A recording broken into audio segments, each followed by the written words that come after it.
Sir heart అటాక్‌లోనే pain ఇప్పుడు దాకా దానికి ఎలాంటి హార్ట్ అటాక్ రావడం గాని, పెయిన్ గాని అదేం లేదు. సడెన్‌గా పెయినొచ్చింది. ఇప్పుడు మామూలుగా వీడియోలన్నీ చూసి ఇప్పుడు నాకొస్తున్న పెయిను హార్ట్ అటాక్ పెయినే అనుకోని తనంతట తాను కన్క్లూడ్ చేసుకోవడం ఒకటి. మేబీ అది హార్ట్ అటాక్ పెయిన్ కాకపోయి ఉండొచ్చు. గ్యాస్ట్రిక్ ట్రబుల్ వచ్చిన వల్ల పెయిన్ అయ్యుండొచ్చు. ఈ పెయిన్‌లో డిఫరెన్సెస్ ఏది హార్ట్ అటాక్ పెయిన్ అనేది ఎలా వాళ్ళు తెలుసుకోవడం? చాలా చాలా ముఖ్యమైన ప్రశ్న ఇది. అందరికీ తెలియాలి. మల్టిపుల్ టైమ్స్ చెప్తుంటాం. కానీ జనాలు రికగ్నైజ్ చేయడం కొంచెం ప్రాబ్లమ్ ఉంటుంది. ఫస్ట్ థింగ్ హార్ట్‌కి సంబంధించిన పెయిన్ చెస్ట్ మొత్తం వస్తది. హ్మ్. ఇట్లా పాయింటెడ్‌గా రాదు. గుచ్చినట్టుగా రాదు. గుచ్చినట్టు రాదు. హ్మ్. ఈ మొత్తం వస్తుంది. అది బరువుగా గాని, మంటగా గాని, పట్టుకున్నట్టు గాని వస్తుంది. బరువుగా గాని, మంటగా గాని. మంట ఎందుకు ఇంపార్టెంట్ అంటే గ్యాస్ అనుకుంటారు. మంటగా రావచ్చు. లేదా పట్టుకున్నట్టు. గట్టిగా పట్టుకుని పిండినట్టుగా రావచ్చు. హ్మ్. ఈ 3 కూడా మీకెక్కడా ఒక చోట అని చెప్పే విధంగా రాదు. వాళ్ళు చాలామంది ఇట్లా చెప్తుంటారు. ఇక్కడ వస్తుంది డాక్టర్ గారు. అంటే ఎడమ చేతి వైపు. హ్మ్. ఇక్కడ హ్మ్. వస్తుంది డాక్టర్ గారు. హ్మ్. ఎడమ చేతి వైపు అని భయపడతారు. హ్మ్. హార్ట్‌కి సంబంధించిన పెయిన్ ప్రిడామినెంట్‌గా మధ్యలో వస్తుంది. ఓకే. గుండె లెఫ్ట్ ఎడమ రాదు. వైపే ఉంటుంది. ఆ! కానీ హార్ట్‌కి సంబంధించిన పెయిన్ ఛాతీకి మధ్య భాగంలో వస్తుంది. ఓకే. ఎడమవైపు రావచ్చు, కుడివైపు రావచ్చు. బట్ హ్మ్. ప్రధానంగా మధ్యలో వస్తుంది. అది కూడా ఒక్క చోట చూపించలేని విధంగా ఉంటుంది. తర్వాత ఎడమ చేతికి పాకటం గానీ, బ్యాక్‌కి వెళ్ళడం కానీ జరగచ్చు. కుడి చేతికి కూడా రావచ్చు. 2 చేతులకి వస్తున్నాయంటే అది గుండెదయ్యే అవకాశం ఎక్కువ ఉంటుంది.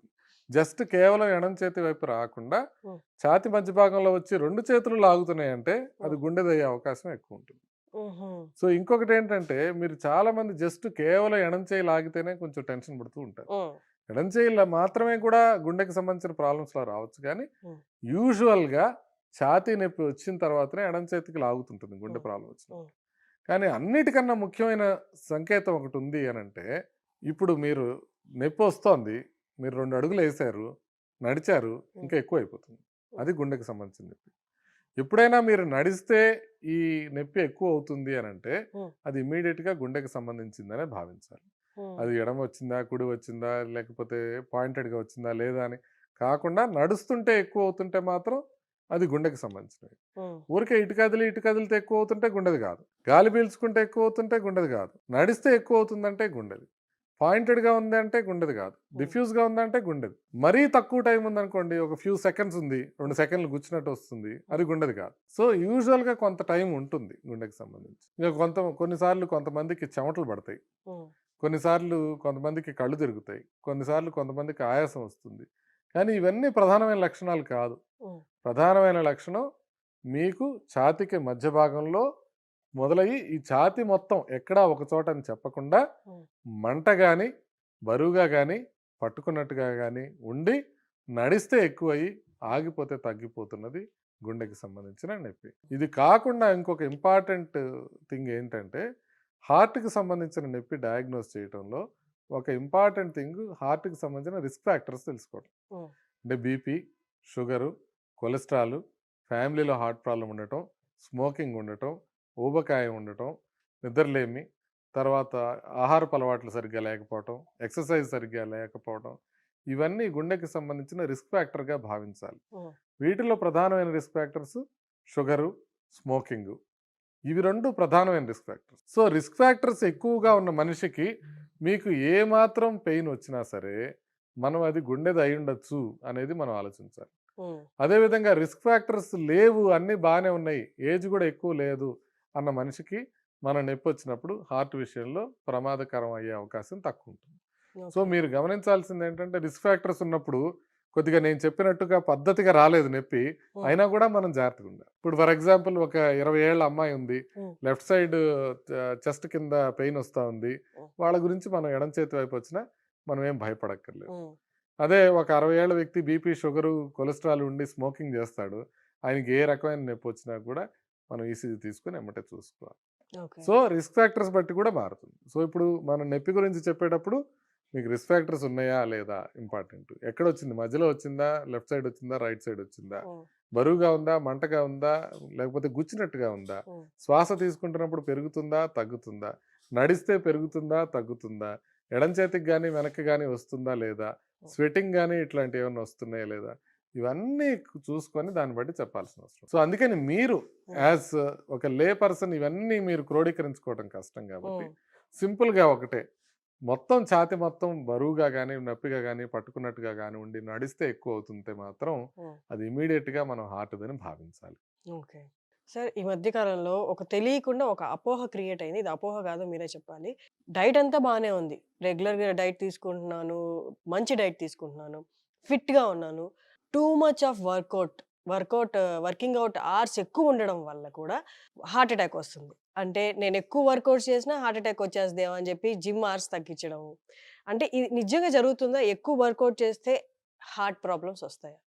అంటే ఎక్కువ అనే మాటని డిఫైన్ చేస్తే మనం అప్పుడు దీన్ని డిఫైన్ చేయగలుగుతాం. ఓకే. ఖచ్చితంగా మరీ ఎక్కువ చేయటం అనేది గుండెకి మంచిది కాదు. హ్మ్. కాకపోతే ఎంతకన్నా ఎక్కువ చేస్తే మంచిది కాదు హ్మ్. అనేది మనం ఒకటి గమనించాలి. హ్మ్. వారానికి 10 గంటల కన్నా ఎక్కువ మీరు ఎక్సర్సైజెస్ చేస్తున్నట్లయితే హ్మ్. అది అంత మంచిది కాదు. అంటే వారానికి యాక్చువల్లీ ఏమవుతుంది సార్? గుండెలో ఏమవుతుంది? ఎందుకని హార్ట్‌కి మంచిది గాదు? అంటే ఎక్కువగా యాక్టివ్‌గా ఉండడం అనేది హార్ట్‌కి మంచిదే అంటారు గదా! మంచిదే కదా! ఒక లెవెల్ దాటి మనం చేసినప్పుడు ఏమవుతుందంటే హార్ట్ మజిల్ హైపర్ట్రోఫీ అవుతుంది. మీరు ఎక్కువగా కొట్టిస్తున్నారు హార్ట్‌ని. హ్మ్. మీరు బాగా ఎక్సర్సైజ్ చేస్తే బైసెప్స్ ఎట్లా పెరుగుతుందో హార్ట్ కండరం కూడా అట్లా గట్టిగా పెద్దదయిపోతుంది. హుహు. దీన్ని ఎల్వి హైపర్ట్రోఫీ అంటారు. అట్లా ఉన్న వాళ్ళకి కొన్నిసార్లు ప్రాబ్లమ్స్ వచ్చే అవకాశం ఉంటుంది. అందుకని అపరిమితంగా చేయకూడదు ఎక్సర్సైజ్. హ్మ్. పరిమితంగానే చేయాలి. అట్లని మీరు ప్రాబ్లమ్ ఎక్కడొస్తుందంటే ఈ మాట చెప్తే హ్మ్. రోజుకి గంట కూడా చేయకుండా అరగంట చేసేవాళ్ళు కూడా అబ్బా! మనం చాలా ఎక్కువ చేస్తున్నామేమో అని చెప్పి హ్మ్. వాళ్ళు 5 నిమిషాలు, 10 నిమిషాలకి ఆపేస్తున్నారు. హ్మ్. కాబట్టి రోజుకి గంట చేస్తే మీరు వారానికి 7 గంటలు చేస్తున్నారండి. గంట చేస్తే. హ్మ్. రోజుకి 10 గంటల లోపల చేస్తే ఏం పర్వాలేదు. వారానికి 10 గంటల లోపల చేస్తే ఏం పర్లేదని నేను చెప్తున్నా. హ్మ్. వారానికి 10 గంటలు దాటి చేస్తుంటే మీరు తగ్గించుకోండి. అంటే ఓకే. వారానికి 10 గంటలు దాటంటే రోజు గంటన్నర పైన చేస్తున్నారు. హ్మ్. అది కూడా విగరస్‌గా చేస్తున్నారు. హ్మ్. అంటే ఇంకొకటి కూడా గమనించాల్సింది ఏంటంటే, నేను జిమ్‌కి రెగ్యులర్‌గా ఎళ్తా కాబట్టి ఒక విషయం గమనించేది ఏంటంటే, గంట సేపు జిమ్‌లో ఉంటే, హ్మ్. గంట సేపు ఎక్సర్సైజ్ చేసినట్టు కాదు. జిమ్ దగ్గర వాటర్ క్యాన్ ఉంటే, ఆ వాటర్ క్యాన్ దగ్గర స్పెండ్ చేసే టైం అంతా ఎక్సర్సైజ్ చేసినట్టు కాదు. కాదు. మనం మొత్తం ప్రపంచ వ్యవహారాలన్నీ డిస్కస్ చేసేదంతా జిమ్ చేసినట్టు కాదు. ఆ! సో, ఖచ్చితంగా జిమ్ చేసే టైము, హ్మ్. ఖచ్చితంగా ఎక్సర్సైజ్ చేసే టైము హ్మ్. వారానికి 10 గంటలు పెంచకుండా ఉంటే మనకేం ప్రాబ్లమ్ లేదు. అది కూడా హెవీ హ్మ్. ఎక్సర్సైజ్ కింద రాదు. అది దాటుతుందంటే మాత్రం కొంచెం జాగ్రత్త. హ్మ్. ప్లస్ ఇదేంటి వయసు బట్టి మారుతుంది. హ్మ్. ఫిట్‌నెస్ బట్టి మారుతుంది. హ్మ్. ఇప్పుడు ఫర్ ఎగ్జాంపుల్ 'ఉసేన్ బోల్ట్' లాంటి వాళ్ళు ఉన్నారు. హ్మ్. వాళ్ళకి 10 గంటలనేది నథింగ్. వాళ్ళకి హ్మ్. రోజులో 10 గంటలు కూడా ఎక్సర్సైజ్ చేయగలుగుతారు. అంటే హ్మ్. అది నెమ్మదిగా training over years of exercise వచ్చిన ఫిట్‌నెస్ అది. దాన్ని నార్మల్‌గా కంపేర్ చేసుకోకూడదు. ప్రధానంగా ఏమవుతుందంటే అసలు ఎప్పుడు మనం ఎక్సర్సైజ్ చేయకుండా కేవలం గణేష్ చతుర్థి నాడు మాత్రమే తాగి డాన్స్ ఏస్తామంటే చాలా ప్రమాదం. ఇప్పుడు మీరు గణేష్ చతుర్థి రోజు అసలు అంతా వేరే మూడ్‌లో ఉంటారు. హ్మ్. అప్పటిదాకా ఏమి ఎక్సర్సైజ్ చేయరు. విపరీతంగా డాన్స్ చేస్తుంటారు. అది అంటే తాగడం అనేది పక్కకు పెట్టేసింది. That is immaterial. అది అది అది కాదు. ఈవెన్ తాగినా, తాగకపోయినా కూడా విపరీతంగా ఒక్కసారి అలవాటు లేకుండా చేయటం అనేది అంత మంచి ఇది కాదు.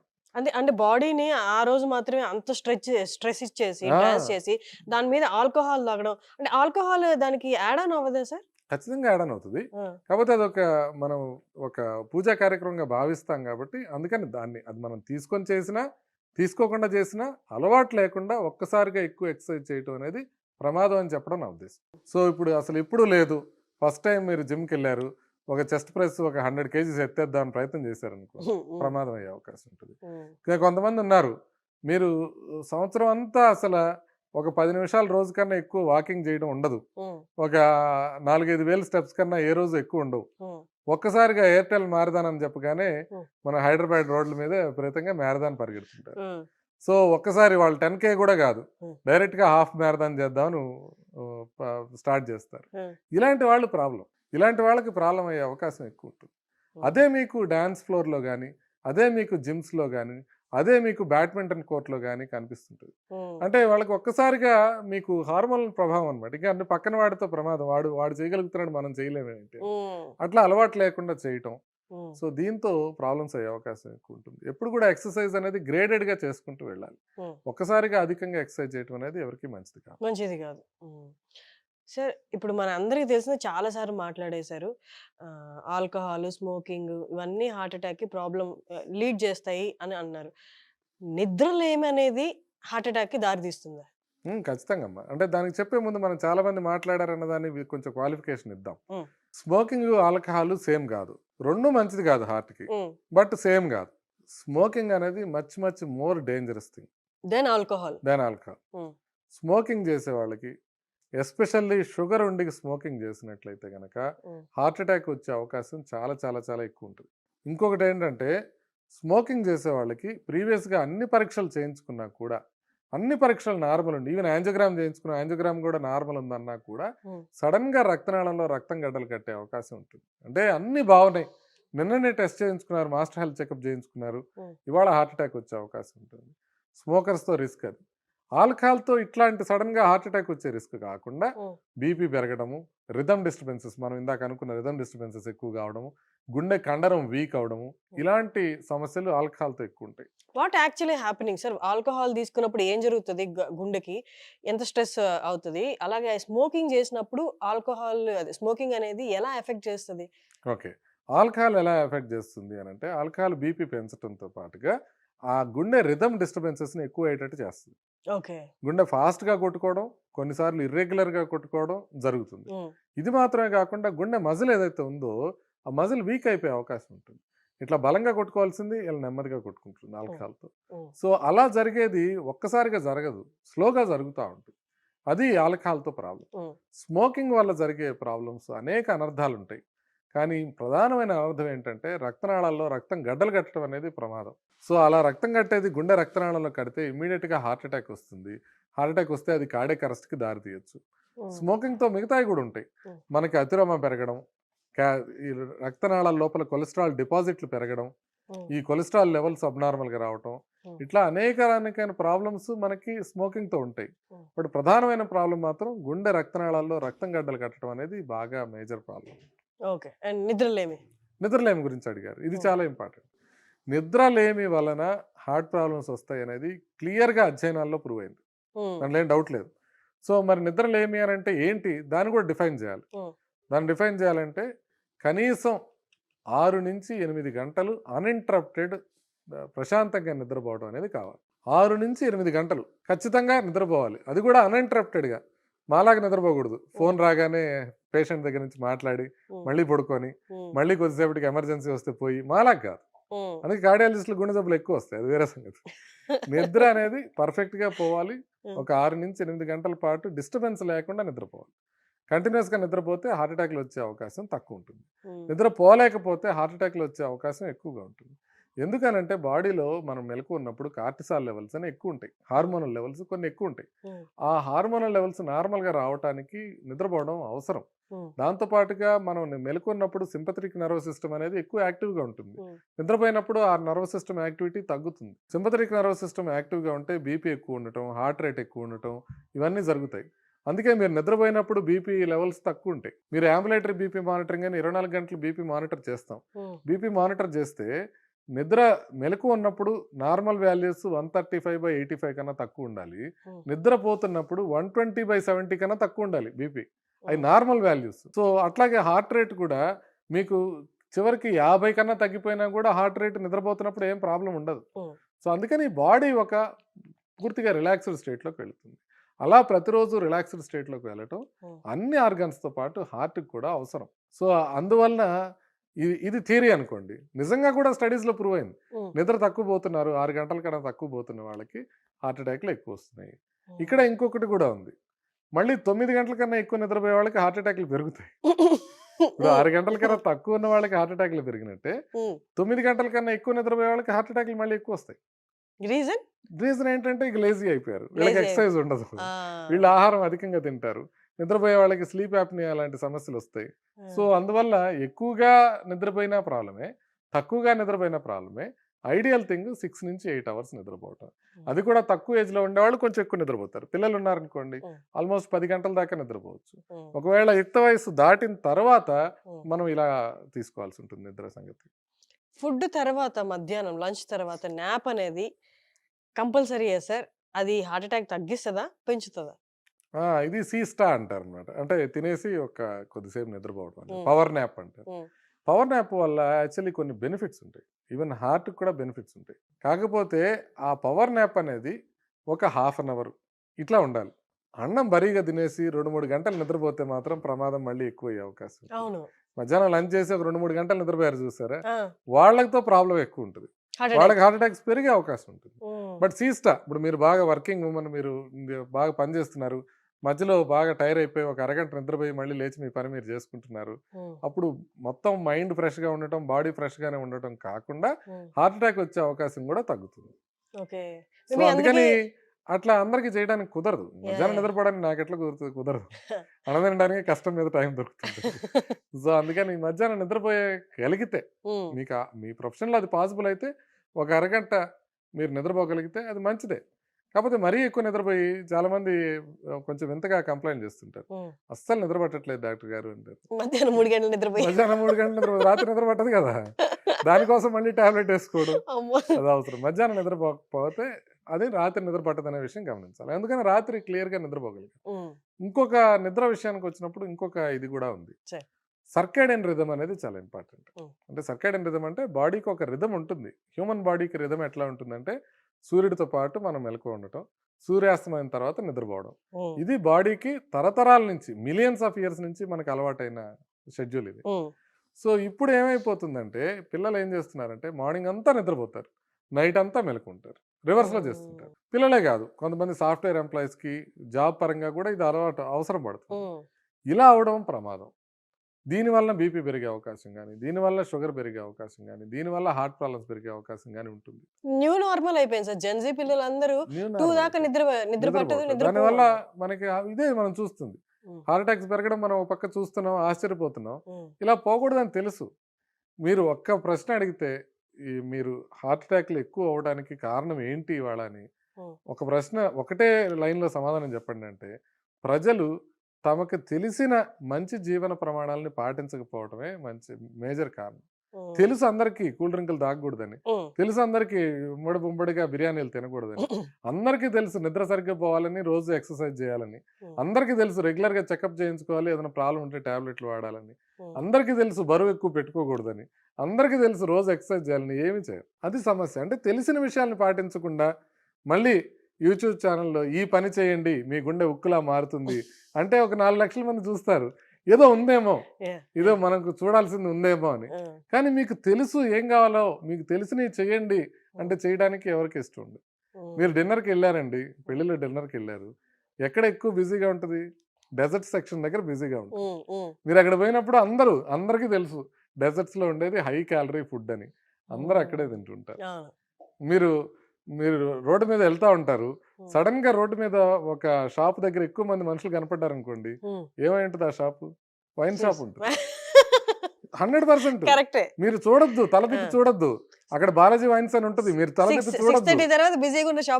అంతే. మీరు రోడ్డు మీద వెళ్తున్నారు, మీకు రోడ్డు మీద గుంపు కనపడింది అని అంటే అక్కడ పక్కనే వైన్ షాప్ ఉందని అర్థం. మీకు బాగా బ్రైట్ ఈటరీస్ ఏమైనా కనపడ్డాయి అంటే అక్కడ బిర్యానీలు బాగా అవుతున్నాయి అని అర్థం.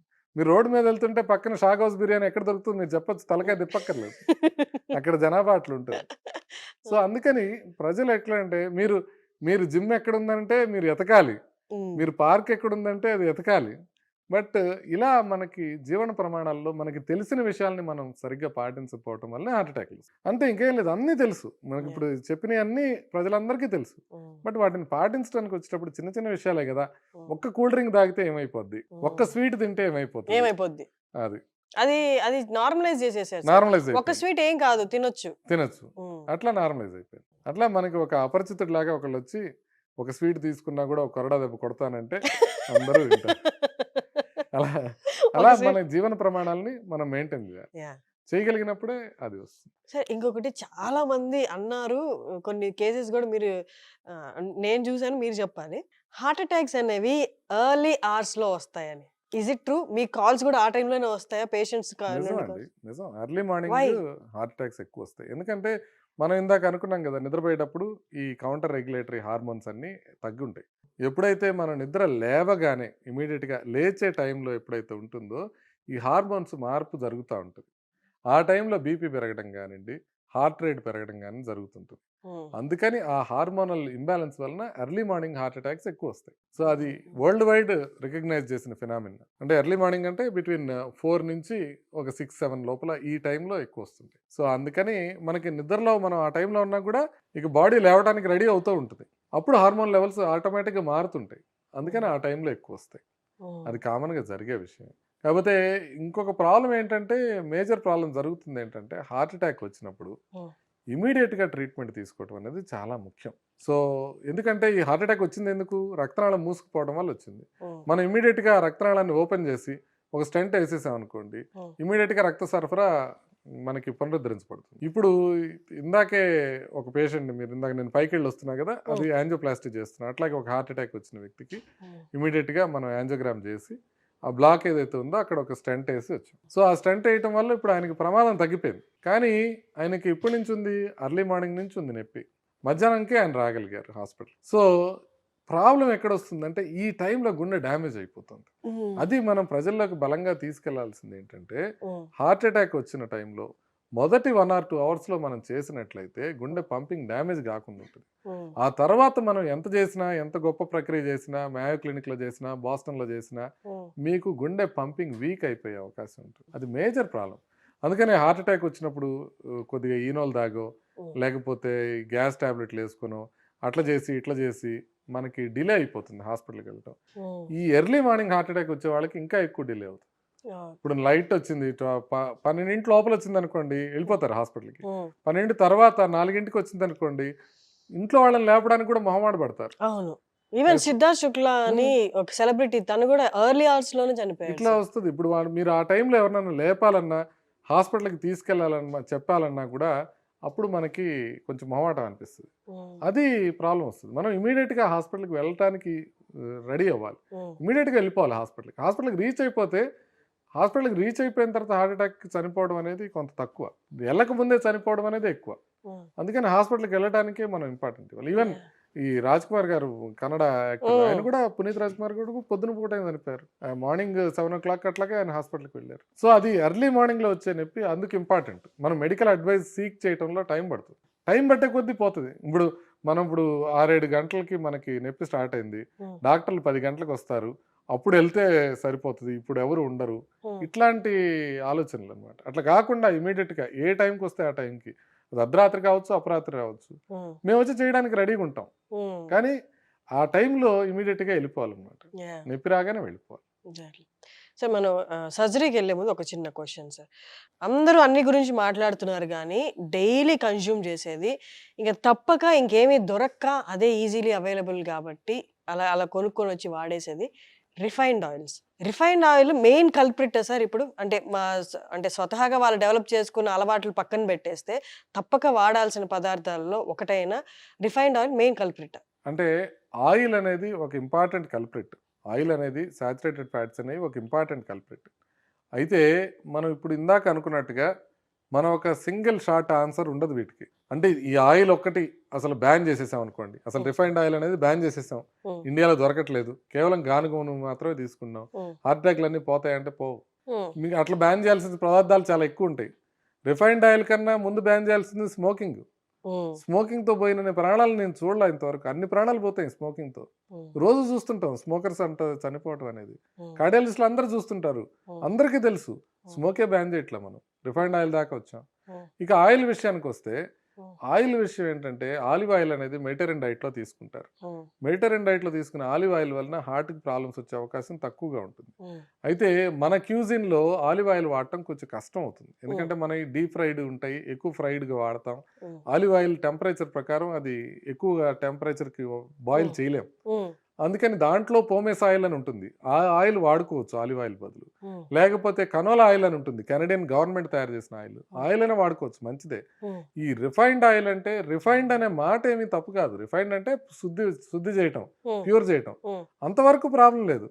కానీ ఆయిల్ లోపల ఏం అడిటివ్స్ చేస్తున్నారు, అడిషన్స్ ఏం చేస్తున్నారు, దాంట్ లోపల సాచురేటెడ్ కార్బోహైడ్రేట్ ఫ్యాట్స్ ఎంత ఉన్నాయి, మోనో అన్సాచురేటెడ్ ఫ్యాట్స్ ఎంత ఉన్నాయి, పాలీ అన్సాచురేటెడ్ ఫ్యాట్స్ ఎంత ఉన్నాయి, ట్రాన్స్ ఫ్యాటీ యాసిడ్స్ ఎంత ఉన్నాయి, ఇవన్నీ తెలుసుకోవడం అవసరం.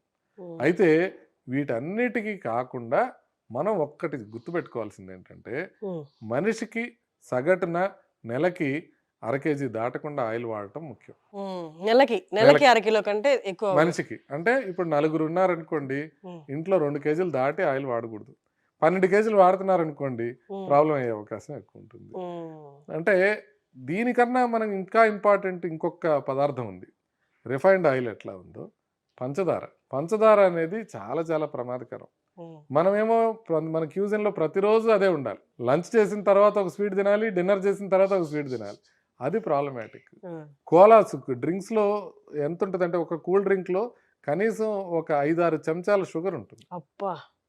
ఒక్క కూల్ డ్రింక్లో, ఒక 300 ml కూల్ డ్రింక్లో 5-6 స్పూన్స్ షుగర్ ఉంటుంది. సో అంత ఎక్కువ షుగర్ ఉండే డ్రింక్స్ని కన్జ్యూమ్ చేయటం, అంత ఎక్కువ షుగర్ పదార్థాలు తీసుకోవటం, దీనివల్ల హార్ట్ అటాక్స్ కూడా బాగా పెరుగుతున్నాయి. సో అందుకని ఆహారం అనేది ఒక పార్శ్యం మాత్రమే. దాంట్లో ఒక పార్శ్యం ఏంటంటే ఈ ఆయిల్స్, వాటితో పాటుగా షుగర్. వర్స్ట్ పాసిబుల్ ఫుడ్ ఏంటంటే high carbohydrate, high fat diet అనేది వర్స్ట్ పాసిబుల్ ఫుడ్. అంటే మీరు నూనెలు ఎక్కువ తింటున్నారు, దాంతోపాటుగా కార్బోహైడ్రేట్ ఎక్కువ తింటున్నారు. కార్బోహైడ్రేట్ తగ్గించుకొని అట్లాగే ఆయిల్స్ తగ్గించుకొని కొంత ప్రోటీన్ ఎక్కువ తీసుకుంటే మనకి సమతుల్య ఆహారం కింద రెడీ అయ్యే అవకాశం ఉంటుంది. ఇప్పుడు ఫుడ్ అవైలబిలిటీ విపరీతంగా అయిపోయింది.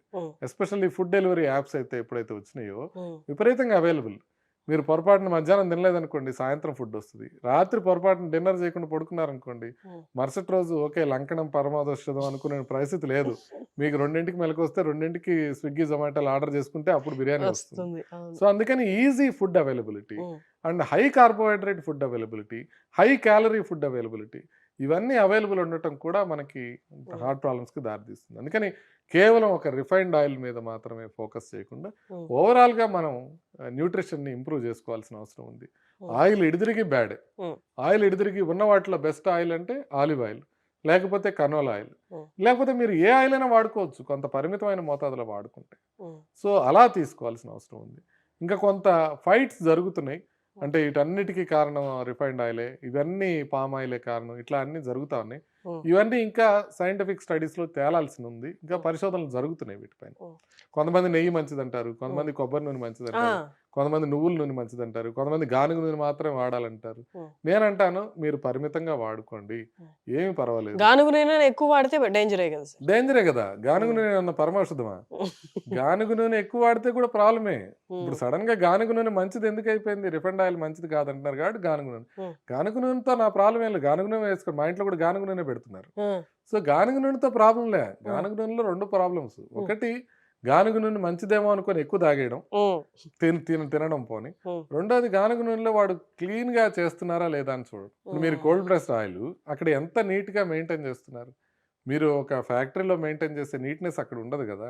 సో అందుకని ఆ నీట్నెస్ మెయింటైన్ చేసుకోవడం ఇంపార్టెంట్. లేకపోతే దాంతో కూడా ప్రాబ్లమ్స్ వచ్చే అవకాశం ఉంటుంది. సో ఈ రెండింటిని బ్యాలెన్స్ చేసుకొని ఎంత పరిమితంగా మనం ఆయిల్ తీసుకోగలిగితే అంత మంచిది.